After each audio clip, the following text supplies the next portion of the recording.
Hey, everybody, welcome to another edition of the Daily Bullet, the Second Amendment Foundation's daily video podcast, where we talk to people who are making a difference in our Second Amendment rights. Joining me today is Reverend Kenn Blanchard. You should already know Kenn. I shouldn't need to introduce him, but I will.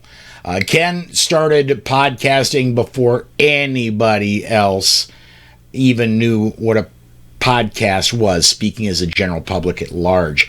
He was one of the very first people I found when I started listening to podcasts as a trucker many years ago, and he's still at it and still producing content, still making a difference in our Second Amendment rights. Kenn, thank you for joining us today. Paul, thank you, man. Thank you for the invite. I'm glad to see you doing good too, man. Oh, thank you. Thank you very much. Well, as I noted in your introduction, you started Black Man with a Gun. I want to say it's been more than 10 years ago. When did you start it? And what was your inspiration for jumping into this new thing called podcasting that most people didn't know about?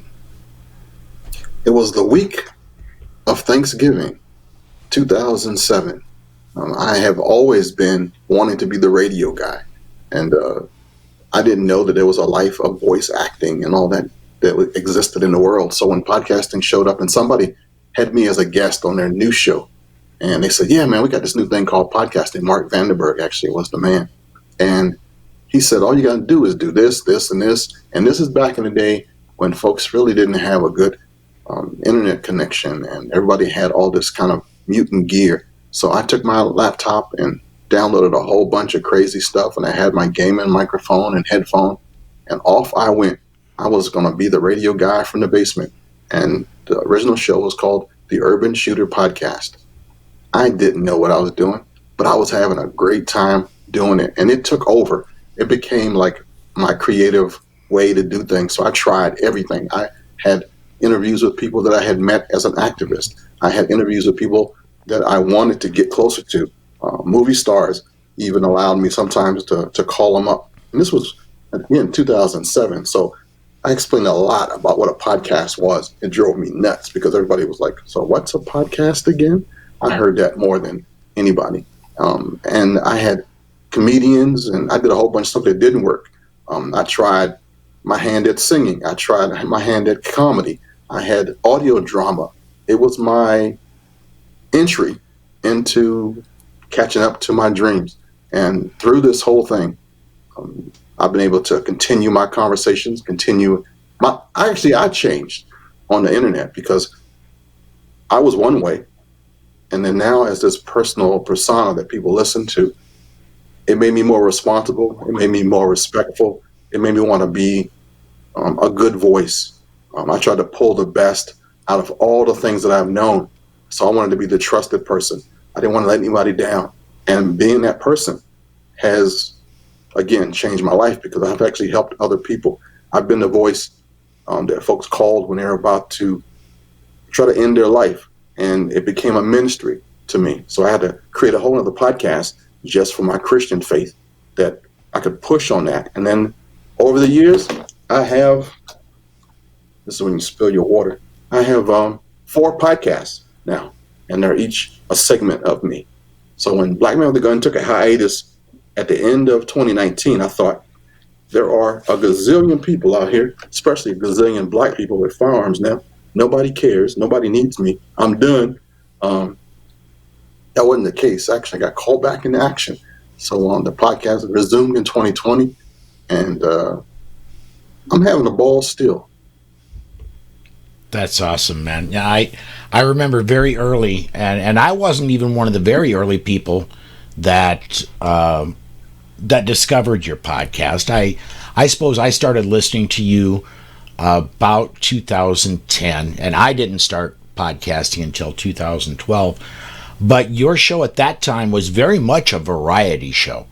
You would do, there was at one point you were doing segments of an audiobook, and you mentioned singing, but it was always somewhere centered. Everything in there was centered somewhat around freedom, and it was always something interesting to listen to. Now you mentioned you have right now 4 different podcasts. I know about your ministry podcast. I'd seen that you were going to start one around motorcycles. Is that one of them that you got going currently? Yeah. I've learned the formula of making a successful podcast. So even though I currently don't have the bike that I dream about, I made a podcast for it.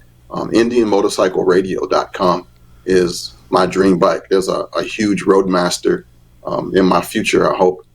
So I channeled my inner motorcyclist and my biker stuff, because I've been riding since I was 16, and I just sold my Harley last year, so I can put it in the piggy bank for this next bike, which is going to break me. And I'm having a ball, because I'm actually teaching people through this podcast. I didn't think it's possible having an audio only show, and I'm being the old sage. I got a call from a guy in Florida, wanted to know about battery tenders and chargers, and make sure his tire was the right whatever. And we're having this conversation. He goes, "You're the only person I could call, because I listen to you every week." I thought, wow, all I need is a motorcycle company is to fall in love with me and make me their podcaster, and then I can have this bike for free. That's in my dream. That's how it works.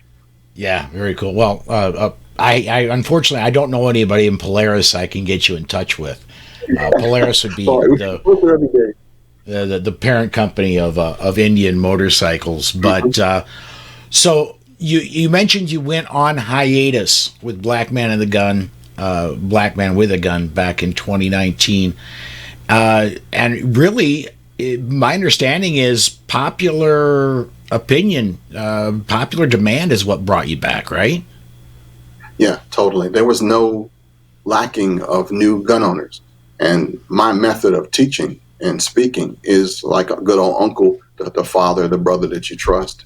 So they wanted that guy back. I wasn't really hyped up on stuff. So I used to think that everything that I was doing was boring or not, I don't know, wasn't up to snuff. I'm not real. The big thing about Black Man with a Gun is that's the most dramatic thing about me is the name. I'm a real mellow guy.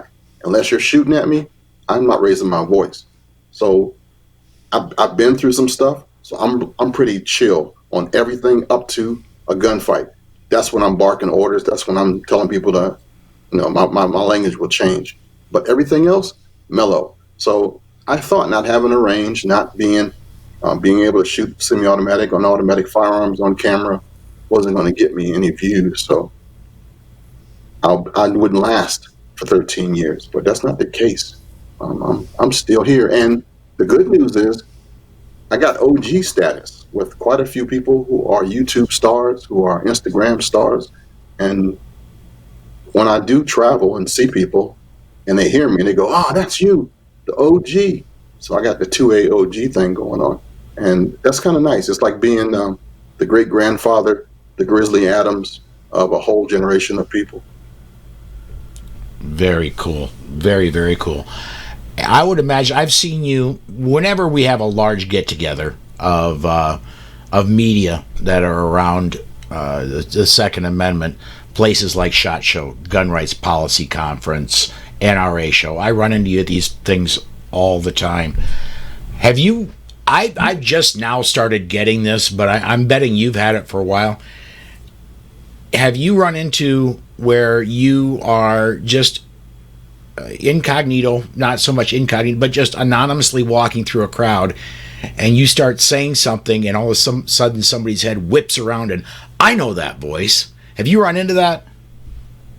Yeah, one time it happened at a rest stop on my way to a shoot, and you know how the rest stops are pretty bizarre. They echo in the restroom, and I'm at the urinal, minding my own business, and I think I said something. And this guy went, "Black man with a gun," to the heights of the building, and he cleared that room out. Everybody ran out of there. And I looked around. I said, "Dude, not in here, man, not in here." He goes, "No, but you're Kenn Blanchard." And I thought, yeah. Let me get done, and we'll dap up and stuff. But don't be yelling at stuff out here. It's like it was the craziest time to be recognized in a urinal on the side of 95. Wow. Now, if I'm remembering right, and I could be wrong, please correct me if I am, but I think I've heard you tell a story of on your pickup, you had Black Man with a Gun stenciled in the back window. And folks, Kenn lives in Eastern Maryland, not exactly the center of gun freedom in the United States. Did that ever cause you any issues? It caused me issues at work, and I didn't hear about it until after I had left my job. Early on, when I was a firearms instructor, it was like my bread and butter for my entrepreneurial business, and the podcast was still new. I managed to get a pickup truck because I was advertising my book. This was like the year 2000. Everybody was worrying about the Y2K. And I had reflective white lettering that said blackmanwithagun.com, firearms trainer, got guns, get the book, get the man, get the trainer. And it was a funny thing riding. My daughter was in college, so I'm constantly on the road taking her stuff because she's always like, Daddy, I need my ironing board. Daddy, I need my this out of her room. So I'm taking stuff to her dorm because she's my spoiled baby girl. And I'm riding down 64. I'm riding down 95. And cars are looking at the back of this tailgate with this reflective writing. And they're like, we're shaking their heads like, oh my God, I can't believe he's telling the world that he has a gun. And then there are also the law enforcement officers, military people who are riding by giving me a thumbs up and beeping the horn. I got the horn beeped by gobs of law enforcement people, state troopers, county sheriffs. Everybody was like beeping the horn. And my wife was like, I did not expect that. And I was like, yeah, the world thinks one way, but the reality is totally different. But at my job, bad news as a government worker, I was working in the intelligence community back in the day, and they didn't quite understand what I was doing. So I had little investigations going on that I heard about later when these guys had retired. They said, yeah, we didn't know what to think about you, whether you were inside threat or whatever. And I thought, wow, no wonder my career didn't go too far while I was a gun rights activist, just kind of helped things. I suffered a lot personally for being a pro Second Amendment person.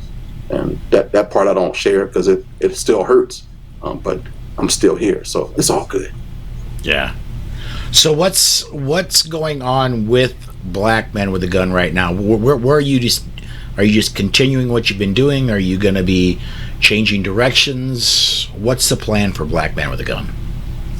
Now the biggest thing in 2021 is to get out of my own way. And when you have failed as much as I have in things, there's a lot of negative thinking on my part. Like when I was certified to teach everywhere, I mean, I had every certification that was available, federal law enforcement, county, state. I was doing first aid, CPR teaching. I was ready for a full boat training thing for anybody in this space, and I didn't get it because I was too early.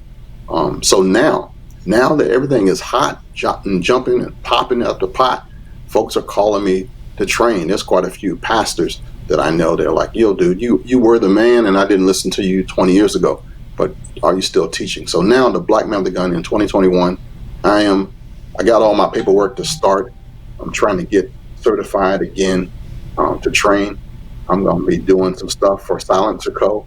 I'm going to do some hunting. And now that I'm not afraid of video anymore, when I first started, I have a face for radio. I wanted to make sure that nobody saw me. You could just hear me all day. But now I'm not afraid, so you'll see more video. So I'm going to be the old guy with the YouTube channel teaching the right to keep and bear arms, the old guy talking about it, and hopefully having some fun and making a difference even more. I got to tell you, man, I may be your biggest rival on Face for Radio. I landed this position where I'm on video every day, and here's this old bald white guy. I mean, so anyway, Kenn, we're coming up on the time we have allotted for the show today. I'd be really remiss if I didn't ask you if somebody's interested in getting your podcasts, finding videos from you, anything like that, or maybe even just getting in touch. How do they do that? They can go to blackmanwithagun.com or KennBlanchard.com. That's Kenn with two N's. Dr. Kenn Blanchard, the 1 minute manager guy, has been my rival for 20 years. But everything gun related or faith related and guns is me. So look for Kenn, that's two N's, Blanchard.com or blackmanwithagun.com, and you'll find it either on Facebook or social media or somewhere. Wherever you're at, I'm probably there too. Very cool. Kenn, thank you so much for joining us today, man. Thanks, Paul, man, and good luck with the Daily Bullet. Keep on doing your thing, man. Yes, sir. All right, folks, that is going to set this one to an end. I'd like to encourage you to subscribe, and when you do, go ahead and ring that notification bell if you're on YouTube so you know when we release another one, which we will be doing tomorrow. See you then.